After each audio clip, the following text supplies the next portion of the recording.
بسم الله الرحمن الرحيم الحمد لله رب العالمين والصلاة والسلام على سيد الأنبياء والمرسلين أما بعد أعوذ بالله من الشيطان الرجيم بسم الله الرحمن الرحيم قال ألم أقل لك إنك لن تستطيع معي صبرا صدق الله العظيم. کل بات آ کر رک گئی تھی سورہ کہف پر. اللہ تبارک و تعالیٰ نے 15ویں پارے میں ایک سورت نازل فرمائی سورۃ الکہف کے نام سے. کہف عربی میں کہتے ہیں غار کو. کس کو کہتے ہیں؟ غار جو ہے غار. کیا بولتے اپنے گاؤں میں اس کو؟ گفا. گفا بھی بولتے ہیں نا. تو کہف عربی میں غار کو کہتے ہیں. چونکہ اس سورت میں اصحاب کہف چاہیے ایسے لوگ تھے چند جو اپنے دین اور اپنے ایمان کو بچانے کے لیے وقت کے ظالم بادشاہ سے اپنے شہر سے نکل گئے تھے، کیونکہ وہ بادشاہ ظالم اور کافر تھا. تو اس سے اپنے دین اور ایمان کو بچانے کے لیے یہ لوگ جا کر ایک غار میں پناہ لیے تھے، اور ان کا اللہ نے اس میں تذکرہ کیا ہے. اس وجہ سے سورت کو سورۃ الکہف اس کا نام رکھا گیا ہے. نبی پاک صلی اللہ علیہ وسلم سے مشرکین مکہ نے یہودیوں سے پوچھ کر 3 سوال کیے تھے. سب سے پہلا سوال تھا کہ روح کیا چیز ہے؟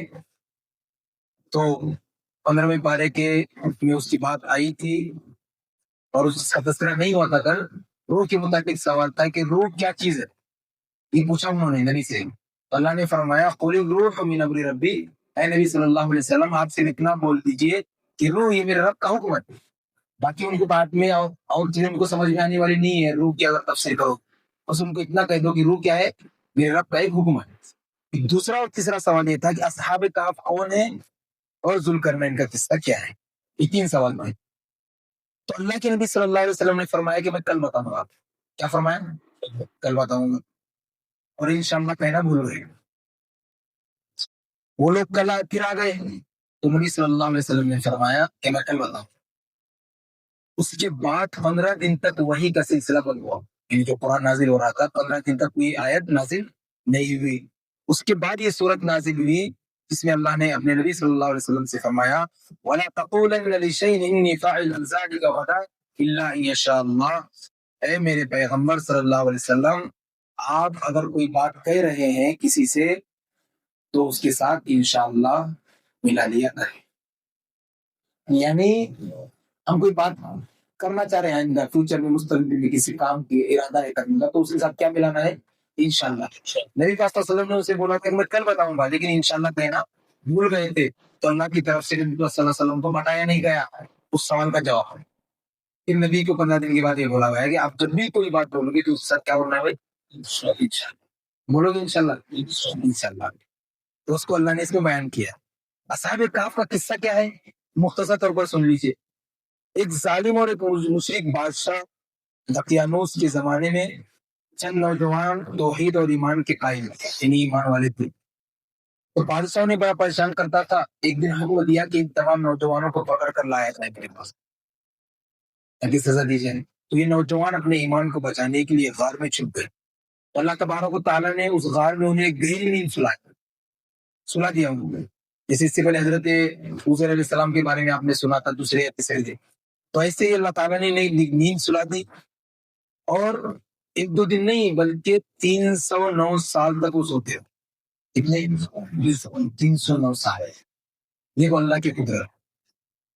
اور 309 سال اللہ نے ان کو سلایا اب بھی ان کا بدن صحیح اور سالم اور تندرست تھا. ورنہ تو 2-4 مہینے میں باڈی جو ہے سڑ گل جاتی ہے. ٹھیک ہے 309 سال تک وہ سوتے رہے اور اللہ تعالیٰ نے ان کے جسم کو سلامت رکھا. 309 سال کے بعد جب وہ بیدار ہوئے اٹھے ہیں تو ان کو بھوک محسوس ہوئی. بھوک لگی. اب سو کے اٹھنے کے بعد بھوک لگتی نا بھائی. یہ بات الگ ہے کہ رمضان میں اپن بٹاتے رات میں دوا کے سحری میں بھی اٹھے تو بھوک نہیں لگتی ہے یہ الگ بات ہے. لیکن جب پراپر ہم عام دنوں جب سو کر اٹھتے ہیں تگڑی بھوک لگتی ہے کیونکہ ہضم ہوتے ساتھ. تو ایسے ہی ان کو بھوک لگ گئی. تو ایک نے کہا کہ بھائی ایک کو بھیجو بازار کو کھانا لے کر آئیں گے. اور پھر یہ بھی کہا جانے والے سے کہ بھائی احتیاط سے جانا کہیں کسی کو پتا نہ چلے. ٹھیک ہے. اب ایک ساتھی گیا کھانا لینے کے لیے بازار 309 سال کے بعد. کتنی پیڑھی ہو گئی اس میں چچا؟ 4-5 پیڑھیاں تو جاتے آرام سے. دادا پردادا سکر دادا سب. تو جب وہ کھانا لینے کے لیے گیا ان کے پاس بھی کچھ سکے ہوں گے اس ٹائم کے، تو 309 سال پرانا سکہ تھا اس کے پاس. تو اب وہ دکاندار کو پیش کیا تو وہ سب بازار میں بات پھیل گئی، سب کو دھیرے دھیرے پتا چل گیا. لیکن اس وقت تو جو ظالم بادشاہ تھا ان کے دور کا وہ مر چکا تھا، اور پھر حالات بہت بدل چکے تھے، اور موجودہ دور میں جو بادشاہ تھا وہ ایمان والا بادشاہ تھا. لہٰذا جب اس کو پتا چلا اس نے بلایا، ان کا اعزاز کیا، ان کا احترام کیا. اور پھر جب ان نوجوانوں کا انتقال ہوا تو بادشاہ نے ان کی یادگار میں ایک مسجد تعمیر کی. یہ اصحاب کا ایک مختصر طور پر ان کا قصہ ایک واقعہ ہے. پھر اللہ نے ان کی جسموں کی حفاظت کیسے کی؟ اللہ فرماتے ہیں وَتَرَى إِذَا طَلَعَتْ تَزَاوَرُ عَنْ كَهْفِهِمْ ذَاتِ الْيَمِينِ وَإِذَا غَرَبَتْ تَقْرِضُهُمْ ذَاتَ الشِّمَالِ وَهُمْ فِي فَجْوَةٍ مِّنْهُ. وہ جس غار میں وہ سوئے ہوئے تھے ایک ایسی جگہ تھی جب سورج نکلتا تھا تو دھوپ جو ہے سیدھے جانب سے آتی تھی غار کے، اور جب غروب ہوتا تھا سورج تو بائیں جانب الٹے جانب ہوتی تھی. تو غار کا نقشہ اس طرح ہے کہ ڈائریکٹ دھوپ ان پر نہیں پڑتی تھی، کیونکہ جب ڈائریکٹ دھوپ پڑتی تو جسم کو جو ہے نقصان پہنچتا ہے. اور غار کھلی ہوئی بھی تھی تاکہ ہوا کا آنا جانا بھی اندر ہو، لیکن ڈائریکٹ ان کے جسم پر دھوپ نہیں پڑتی تھی، جس کی وجہ سے اللہ تبارک و تعالیٰ نے ان کے جسم کو صحیح رکھنے کا ایک انتظام کیا کہ دھوپ بھی لگ رہی ہے اور ہوا بھی اندر باہر ہو رہی ہے، جس کی وجہ سے اللہ تبارک و تعالیٰ نے ان کے جسموں کو کتنے دن تک صحیح سالم رکھا؟ 309 سال. یہ حفاظت تھی اس طرح کے اللہ تعالیٰ کے قدرت کے ذریعے سے. اب جب وہ بیدار ہوئے نیند سے تو آپ بات کرنے لگے، آپس میں ڈسکس کرنے لگے. کس بات پر؟ وَكَذَلِكَ بَعَثْنَاهُمْ لِيَتَسَاءَلُوا بَيْنَهُمْ قَالَ قَائِلٌ مِّنْهُمْ كَمْ لَبِثْتُمْ قَالُوا لَبِثْنَا يَوْمًا أَوْ بَعْضَ يَوْمٍ. آپس میں ایک دوسرے سے پوچھنے لگے کہ یار کتنے دیر ٹھہرے اس غار میں. تو کسی نے کہا کہ ایک دن یا ایک دن کا کچھ حصہ، اور کسی نے کہا اللہ تبارک و تعالیٰ سے اللہ جانتے. پھر اس کے بعد وہی ساری باتیں ہوئی جس سے پہلے آئی تھی کہ بھائی ایک تو بھیجا جائے کھانا لانے کے لیے. پھر اس میں ایک اور نصیحت یہ کہ کھانا جس کو لانے کے لیے بھیجا گیا کہ بھائی دیکھ اس بات کا خیال رکھنا کہ پاکیزہ اور حلال کھانا ہونا چاہیے. کیوں کہا انہوں نے؟ ان کے ذہن و دماغ میں تھا کہ یار بازار کا ماحول کیسا ہے، بت پرستوں کا ماحول ہے، اس وجہ سے انہوں نے اس کو بولا کہ بھائی دیکھ دکھا کر اور حلال کا کھانا لے کر آنا. اور دوسری چیز یہ بولا کہ ہوشیاری سے جانا اور دکاندار سے نرمی سے بات کرنا، کہیں ایسا نہ ہو کہ ہمارا ان کو پتا چل جائے. لیکن یہ دونوں چیزیں اب نہیں تھی. ایمان پورا معاملہ پلٹ چکا تھا، وہ بادشاہ ایمان والا تھا تو انہیں اب اس بات کسی چیز کا ڈر نہیں. پھر آگے اللہ تبارک و تعالیٰ نے بے شمار ان کی چیزوں کو بیان کیا، ان کی وفات کا تذکرہ. پھر آگے ایک سوال یہ پیدا ہو کہ اصحاب کہف جو تھے ان کی تعداد کتنی تھی؟ تو صحیح قول تو جو ہے اللہ تعالیٰ ہی جانتے ہیں صحیح بات اس کے تعلق سے. لیکن حضرت عبداللہ ابن عباس رضی اللہ تعالیٰ عنہ سے ایک روایت مقبول ہے، وہ فرماتے ہیں کہ اصحاب کہف 7 تھے اور 8واں ان کے ساتھ ایک ان کا کتا گیا جو ان کے ساتھ لگ کر آیا تھا، وہ بھی ان کے ساتھ. تو یہ چیز اللہ نے اس آیت میں بیان کی. اس کے بعد 15ویں پارے کے اخیر میں اللہ تبارک و تعالیٰ نے حضرت موسیٰ اور حضرت خضر علیہ السلام کے قصے کو بیان کیا ہے. وَإِذْ قَالَ مُوسَىٰ لِفَتَاهُ لَا أَبْرَحُ حَتَّىٰ أَبْلُغَ مَجْمَعَ الْبَحْرَيْنِ أَوْ أَمْضِيَ حُقُبًا. حضرت موسیٰ علیہ السلام سے اصل میں کسی نے ایک مرتبہ سوال پوچھا کہ روئے زمین پر اس وقت سب سے بڑا عالم کون ہے؟ کس سے پوچھ رہا ہے؟ وقت کے نبی موسیٰ علیہ السلام. حضرت موسیٰ علیہ السلام نے کہا کہ اپنے بارے میں کہا کہ میں ہوں، اور کوئی جواب غلط بولو نہیں تھا کہ نبی سے بڑا کون عالم ہو سکتا ہے، کوئی نہیں ہو سکتا. لیکن اس کے باوجود اللہ تبارک و تعالیٰ کو یہ بات پسند نہیں آئی، بلکہ اللہ تعالیٰ یہ چاہتے تھے کہ وہ یوں کہنا چاہیے تھا کہ اللہ تعالیٰ بہتر جانتے ہیں کہ کون سب سے بڑا. تو اللہ اس سے بات کو پتہ چلتی ہے کہ اللہ تعالیٰ کو یہ بات پسند نہیں کہ انسان جو ہے اپنے کوئی سب کچھ سمجھے، دیکھنے سے پتہ چلتا ہے. ٹھیک ہے، تو اللہ کو بات پسند نہیں آئی تو اللہ نے فوراً موسیٰ علیہ السلام کو حکم دیا کہ جاؤ حضرت خضر کے پاس علم سیکھنے کے لیے جاؤ. خضر علیہ السلام، ٹھیک ہے، ان کے بارے میں اختلافی نبی تھے یا یہ تھے ایک الگ چیز ہے. تو خضر علیہ السلام کے پاس جانے کا حق نہ دیا اور جگہ بھی بتا دی کہاں ملیں گے. 2 دریا جہاں ملتے ہیں وہاں یہ سی ملاقات ہوگی، آپ وہاں جائیے. تقریباً 15-20 آیتوں میں اسی کا تذکرہ. اب وہاں حضرت خضر علیہ السلام جہاں بتایا گیا تھا وہاں موسیٰ علیہ السلام بھی سے ملاقات ہوئی. تو موسیٰ علیہ السلام نے جو ملنے کی جو غرض و غایت تھی، کیوں آئے ہیں بھائی، اس کی وجہ بتا دی حضرت موسیٰ نے حضرت خضر کو. ٹھیک ہے. تو حضرت خضر علیہ السلام نے پھر فرمایا دیکھو جو بھی میں کام کروں گا اس کے متعلق مجھے پوچھنا نہیں کہ یہ کیوں کر رہے ہیں آپ، یہ کیوں نہیں کر رہے، ایسے میرے کو پوچھنے کا نہیں. پہلے ہم کو عادت دی ہوتا ہے، کچھ لوگوں کی عادت پوچھتے رہتے ہیں ایسے کیوں ایسے کیوں. تو پہلے حضرت خضر نے فرمایا کہ مجھ سے کوئی اسی بات کا سوال نہیں کرنا جب تک کہ میں خود نہ بتا دوں. اب ان کا سفر شروع ہوا، مختصر طور پر سن لیجیے. تو سفر میں حضرت خضر نے 3 کام کیے. کتنے کام؟ جو بظاہر شریعت کی بھی خلاف تھے، عقل کی بھی خلاف تھے. سب سے پہلا کام تو انہوں نے کیا، کشتی میں وہ سوار تھے، جس کشتی میں سوار تھے وہ کشتی کا تختہ جو ہے اکھاڑ دیا حضرت خضر نے. اور پھر دوسرا چیز تھی، ایک بچہ تھا اس کو قتل کیا، اور ایک گاؤں دیہات میں جا رہے تھے، وہاں دیوار گرنے کو تھی اس کو ٹھیک کر دیے. 3 کام یہ کیے تھے. تو پہلے 2 کام تو شریعت کے خلاف تھے، کسی کی کشتی کو کیوں توڑ رہے ہو اور ایک معصوم بچے کو مار رہے ہو، یہ تو شریعت کے ایک دم خلاف ہے. اور نبی جب شریعت کے خلاف کوئی چیز دیکھتا ہے تو وہ رکتا نہیں بغیر بولے، یعنی اس کی اصلاح کے بغیر وہ رہ نہیں پاتا ہے انبیاء.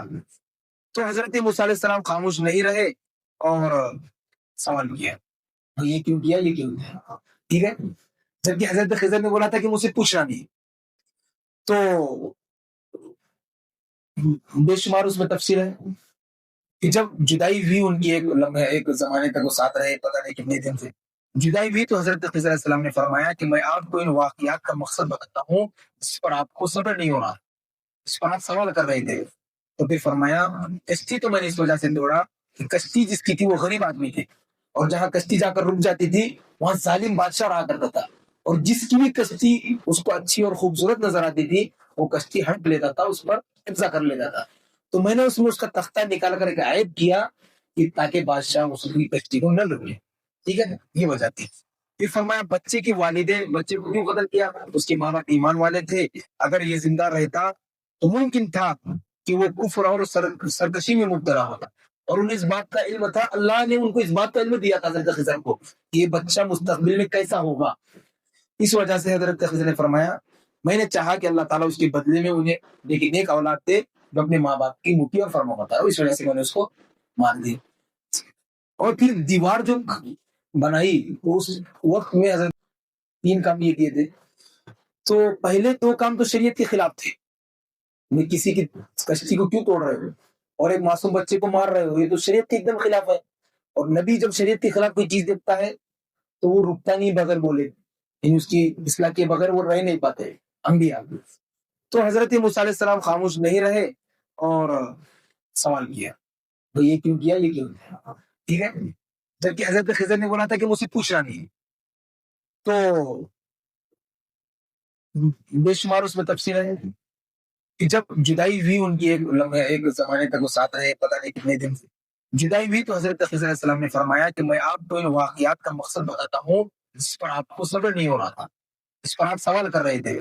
تو پھر فرمایا کشتی تو میں نے اس وجہ سے توڑا کہ کشتی جس کی تھی وہ غریب آدمی تھے، اور جہاں کشتی جا کر رک جاتی تھی وہاں ظالم بادشاہ رہا کرتا تھا، اور جس کی بھی کشتی اس کو اچھی اور خوبصورت نظر آتی تھی وہ کشتی ہڑپ لیتا تھا، اس پر قبضہ کر لیتا تھا. تو میں نے اس میں اس کا تختہ نکال کر ایک عیب کیا کہ تاکہ بادشاہ اس کی کشتی کو نہ لوٹے. ٹھیک ہے، یہ وجہ تھی. پھر فرمایا بچے کے والدین، بچے کو کیوں قتل کیا، اس کے ماں باپ ایمان والے تھے، اگر یہ زندہ رہتا تو ممکن تھا کہ وہ کفر اور سرکشی میں مبتلا ہو، اور انہیں اس بات کا علم تھا، اللہ نے ان کو اس بات کا علم دیا تھا حضرت خضر کو کہ یہ بچہ مستقبل میں کیسا ہوگا. اس وجہ سے حضرت خضر نے فرمایا میں نے چاہا کہ اللہ تعالیٰ اس کے بدلے میں انہیں نیک اولاد دے جو اپنے ماں باپ کی مٹھی اور فرما ہوتا ہے، اس وجہ سے میں نے اس کو مار دیا. اور پھر دیوار جو بنائی اس وقت میں حضرت موسیٰ نے فرمایا تھا کہ یار تم نے دیوار کھڑی کی اور اس کی اجرت بھی نہیں کی، تم نے مزدوری بھی نہیں دی، کام کر کے ایسے چلے گئے، یہ سوال کیا تھا. تو حضرت خضر نے فرمایا وہ دیوار 2 یتیم بچوں کی تھی، جس دیوار کے نیچے ان کے والدین، بلکہ خاص ان کے والد نے خزانہ دفن کیا تھا. کیا دفن کیا تھا؟ خزانہ. تو ان کا باپ نیک آدمی تھا، اور اللہ نے یہ چاہا تھا کہ یہ اپنی جوانی کی عمر کو جب پہنچیں گے تو اپنے باپ کا خزانہ اس دیوار سے نکال لیں. اس وجہ سے میں نے اس دیوار کو درست کیا تھا، سیدھا کیا تھا. تو یہ مختصر طور پر حضرت خضر اور حضرت موسیٰ کا سفر تھا، جس میں حضرت موسیٰ علیہ السلام کو کچھ سیکھنے کے لیے اللہ نے حضرت خضر کے پاس بھیجا تھا. اور وجہ کیا بنی تھی؟ حضرت موسیٰ نے فرمایا تھا وہی سب سے بڑا جاننے والا، اور وہ غلط نہیں تھا، لیکن اللہ کو پھر بھی بات پسند نہیں تھی. اس وجہ سے ہمیں بھی چاہیے کہ ہر وقت ہم اس بات کا احساس ہمارے ذہنوں میں رکھیں کہ بھائی میں کچھ نہیں، ٹھیک ہے. اگر جہاں یہ آ جائے کہ میں ہوں کہ ختم، میں کرنے والی کہا جاتی بتا حیرت زبا ہوتی، کیا بولتے ہے کہ نہیں؟ اس لیے میں جس کے اندر آ گیا وہ پھر زبا کرنے کے لائق رہتی. اس وجہ سے میں انا اور تکبر کی تمام چیزوں سے ہمیں بچنے کی ضرورت. اب 16ویں پارے کی ابتدا میں اللہ تبارک و تعالیٰ نے ذوالقرنین کا قصہ بیان کیا. اس طرح سوال تھا تو ایک انسان گزرے، ایک بادشاہ گزرے ہیں، انہوں نے پوری دنیا کا سفر کیا ہے، اور پھر آخر میں جو ہے جو یاجوج ماجوج آپ نے سنا ہوگا، اس قوم سے اس جگہ کے رہنے والے لوگ بڑے پریشان تھے، اور ذوالقرنین وہاں تک سفر کر کے گئے تھے. تو انہوں نے اس پریشانی کی ساری حالات ان کے سامنے رکھی تھی، تو انہوں نے پھر ان سے بچاؤ کے لیے ایک دیوار وہاں پر سیسا پگھلا کر بنائی تھی، جس کے بعد یاجوج اور ماجوج کی شرارتوں سے اور ان کی پریشانیوں سے یہ لوگ محفوظ رہ گئے. ایک مختصر طور پر میں نے بتایا، اس میں بڑی تفصیل واقعات اللہ نے سنائے تھے. تو یہ تمام چیزیں اللہ کے نبی پاک صلی اللہ علیہ وسلم کو کس نے پوچھا تھا؟ مشرکین مکہ نے سوال کیے تھے کہ روح کے متعلق، اصحاب کہف کے متعلق اور ذوالقرنین کے متعلق، اور نبی پاک صلی اللہ علیہ وسلم نے کسی سے پڑھے بغیر، کسی سے اس بات کا علم لیے بغیر ڈائریکٹ ان کو صحیح باتیں بتائی. یہ ہمارے نبی پاک صلی اللہ علیہ وسلم کے نبی برحق ہونے کی سب سے بڑی دلیل ہے، کیونکہ یہ تمام چیزیں اللہ کے نبی پاک صلی اللہ علیہ وسلم کس نے بتایا تھا؟ اللہ نے بتایا تھا بذریعہ وحی. تو یہ ہمارے نبی کے ختم نبوت پر اور نبوت پر سب سے بڑی دلیل ہے. ٹھیک ہے بھائی، یہ مختصر طور پر سمجھ لیجیے. اس کے بعد اللہ تبارک و تعالیٰ نے اپنی صفات کا تذکرہ فرماتے ہوئے فرمایا قل لو كان البحر مدادا لكلمات ربي لنفد البحر قبل ان تنفد كلمات ربي ولو جئنا بمثله مددا. اللہ فرماتے ہیں کہ اللہ تبارک و تعالیٰ کی قدرت اور صفات اتنے زیادہ ہیں، اگر تم ان کو لکھنا اور شمار کرنا چاہو گے اور پوری دنیا کے سمندروں کو تم سیاہی بناؤ گے تو سمندر خشک ہو جائیں گے، لیکن اللہ کی صفات بولو ختم نہیں. یہ اللہ کی قدرت اور اللہ کی صفات. اور 16ویں پارے میں اللہ تبارک و تعالیٰ نے ایک سورت نازل فرمائی سورہ مریم کے نام سے. سورہ مریم کیوں نام رکھا اس کا معلوم نہیں ہوگا آپ کو، کیوں رکھا ہے بتاؤ؟ کیونکہ اس میں حضرت مریم اور حضرت عیسیٰ علیہ السلام کا بطور خاص تذکرہ ہے، اس وجہ سے اس کا نام حضرت سورہ مریم رکھا گیا ہے. سب سے پہلے اس سورت میں اللہ نے حضرت زکریا کی دعا کا تذکرہ کیا ہے. کیا دعا تھی؟ اذ نادى ربه نداء خفيا. حضرت زکریا علیہ السلام نے اللہ سے بالکل بڑھاپے میں آہستہ آہستہ دعا مانگی. کس بات کی دعا؟ فہب لی من لدنک ولیا، اے اللہ مجھے بیٹا نصیب فرما. ولیا اس سے مراد بیٹا ہوتا ہے، یعنی میرا کوئی وارث. تو کیا ہوا پھر اس کے نتیجے میں؟ اللہ فرماتے ہیں یا زکریا انا نبشرک بغلام اسمہ یحییٰ لم نجعل له من قبل سمیا. اللہ تبارک و تعالیٰ نے حضرت زکریا کی دعا قبول بھی فرمائی اور ایسے بیٹے کی خوشخبری سنائی جس کا نام کیا تھا بھائی؟ بولو، پڑھا نا میں نے، یحییٰ. اور اللہ فرماتے ہیں من قبل سمیا، ایسا نام اس سے پہلے دنیا میں کوئی یحییٰ کسی نے نام نہیں رکھا تھا. سب سے پہلا نام جو یحییٰ آیا تو حضرت زکریا کا بیٹے تھے. تو حضرت اللہ سے دعا تو مانگی حضرت زکریا نے، اور اللہ نے خوشخبری بھی سنا دی کہ ہم بیٹا دیں گے، نام بھی یحییٰ ہوگا. فوراً حضرت زکریا علیہ السلام کنفیوز، مطلب ایک انسان بشری تقاضا، انسان کی فطرت کو سامنے رکھ کے سوال کرنے لگے، اے اللہ میرا بیٹا کیسے ہوگا؟ کیا کہنے لگے؟ بیٹا کیسے ہوگا؟ میری بیوی بانجھ ہے اور میں بڑھاپے سے سوکھ چکا ہوں، تو بیٹا کیسے ہوگا میرے کو؟ تو اللہ تعالیٰ نے بات سمجھائی، ہم بغیر اسباب کی بیٹا تم کو دے. وہ آپ خود ہی مان رہے ہیں، اللہ نے دو بیٹا دینے کی خوشخبری دی تو پھر کہہ رہے کیسے بیٹا ہوگا جبکہ ہم دونوں بوڑھے ہو چکے ہیں. اللہ نے فرمایا اللہ کو کچھ کسی چیز کی ضرورت نہیں کہ جوان رہنا ہے کہ بوڑھے رہنا ہے، اللہ کبھی دے. سمجھ رہے ہیں؟ تو اس کو اللہ نے تذکرہ کیا. اس کے بعد حضرت مریم علیہ السلام کا تذکرہ کرتے ہوئے اللہ فرماتے ہیں وَذْكُرْ فِي الْكِتَابِ مریم اِذِ انْتَبَذَتْ مِنْ أَهْلِهَا مَكَانًا شَرْقِيًّا. دیکھو حضرت مریم کو عیسائی لوگ ان کی بدن مبارک سے جو حضرت عیسیٰ کی پیدائش ہوئی، حضرت عیسیٰ علیہ السلام کو اللہ کا بیٹا مانتے ہیں، تو اللہ نے اس کی تردید فرمائی ہے.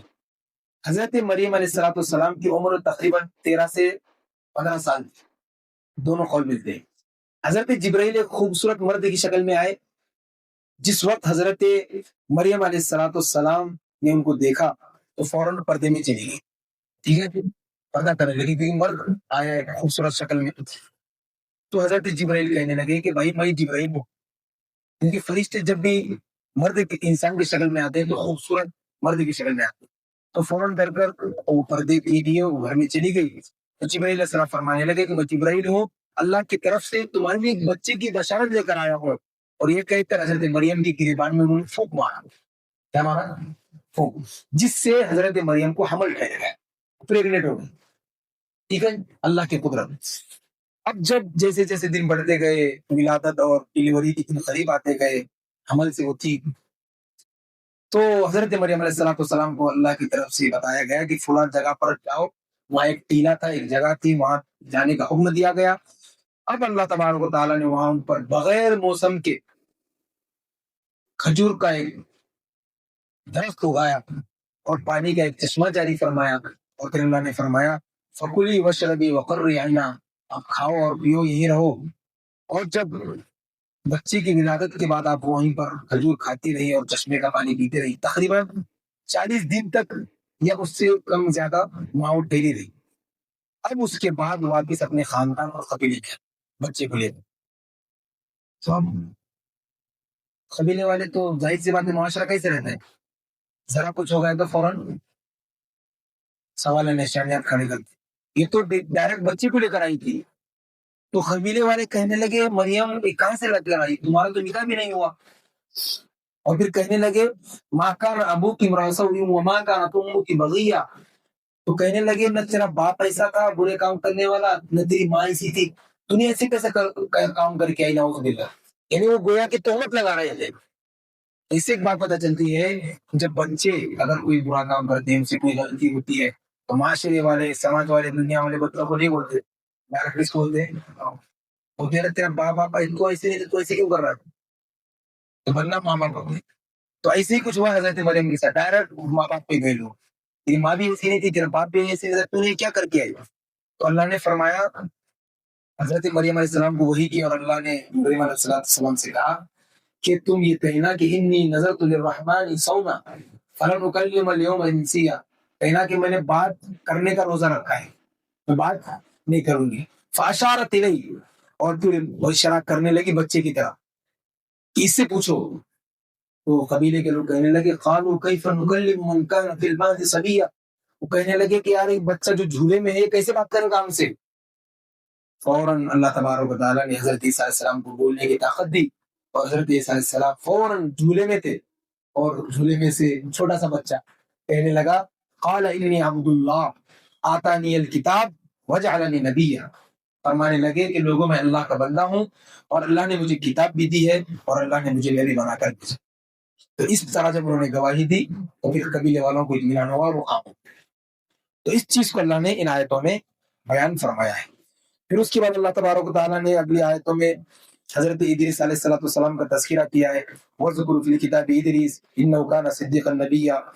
حضرت ادریس علیہ السلام کے تعلق سے مفسرین نے کچھ خصوصیات لکھی اس آیت کے، یعنی چند خصوصیات جو حضرت ادریس علیہ السلام نے اس کا آغاز کیا تھا وہ کیا تھی. دیکھو، سب سے پہلے جس شخص نے قلم سے لکھنا شروع کیا پراپر وہ حضرت ادریس علیہ السلام. اس سے پہلے لوگ جو ہے لکڑیوں سے وغیرہ لکھا کرتے. سب سے پہلے قلم سے جس نے لکھا ہے وہ کون ہے؟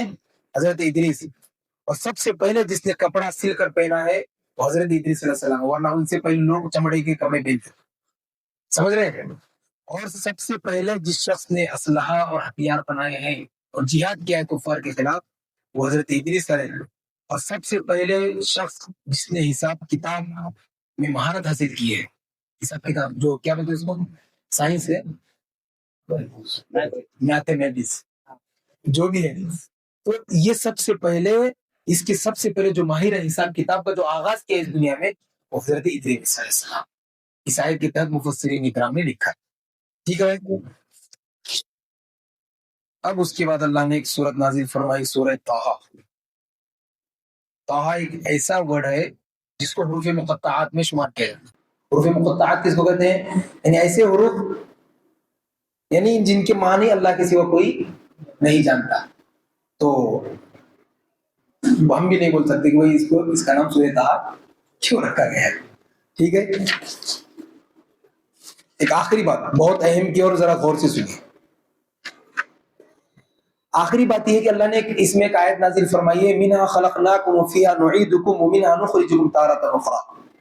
کہ اللہ کیا فرماتے ہیں کہ ہم نے تم کو مٹی سے پیدا کیا, مٹی میں لوٹائیں گے, اسی مٹی سے دوبارہ اٹھائیں گے.